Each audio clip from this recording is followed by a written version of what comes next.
কাশ্মীরের পেহেলগামে সন্ত্রাসী হামলার পর নতুন করে চির ধরেছে ভারত পাকিস্তান সম্পর্কে। পাশাপাশি হুমকির মুখে এই দুই চিরপ্রতিদ্বন্দ্বীর ক্রিকেটের লড়াই। শুধুমাত্র দ্বিপাক্ষিক সিরিজ নয়, শঙ্কা দেখা দিয়েছে বৈশ্বিক আসরগুলোতেও ভারত পাকিস্তান ম্যাচ আয়োজন নিয়ে।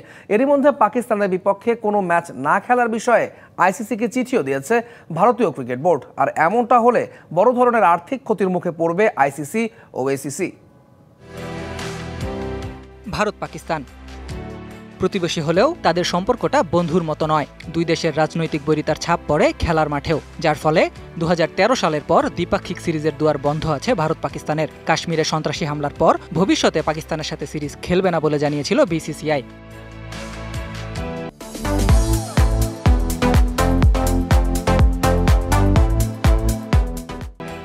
আইসিসি ইভেন্টে তাও দেখা হতো ভারত পাকিস্তানের।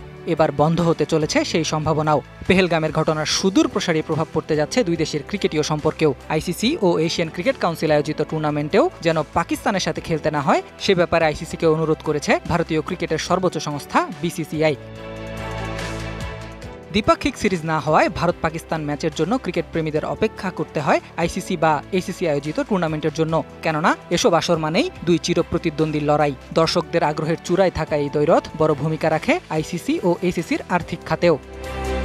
কিন্তু বৈশ্বিক আসরগুলোতেও যদি ভারত পাকিস্তানের দেখা না হয়, তাহলে বিপুল আর্থিক ক্ষতির সম্মুখীন হবে আইসিসি ও এসিসি। চলতি বছর রয়েছে নারী ওয়ানডে বিশ্বকাপ ও টি-20 ফরম্যাটের এশিয়া কাপের মতো বড় আসর। ভারত পাকিস্তানের মধ্যে বিরাজমান এই অস্থিরতায় বিপাকেই পড়তে হবে আইসিসি ও এসিসিকে। আর্থিক ক্ষতির পরিমাণটাও বিশাল। শুধু এশিয়ান ক্রিকেট কাউন্সিলকেই পড়তে হতে পারে 2000 কোটি টাকার ক্ষতির মুখে। কেননা এশিয়া কাপে ভারত পাকিস্তান অন্তত দুবার মুখোমুখি হবে। এই বিবেচনায় এত বিশাল মূল্যে 4 বছরের জন্য সম্প্রচার সত্ত্ব বিক্রি করেছে এসিসি। দুই দেশের বৈরিতায় এখন এশিয়া কাপ নিয়েও তৈরি হয়েছে শঙ্কা। সব ছাপিয়ে এখন প্রশ্ন উঠছে, ভারত পাকিস্তানের মাঠের লড়াই কি আর দেখতে পাবেন ক্রিকেট প্রেমীরা? Nahid Ahmed, DBC news desk.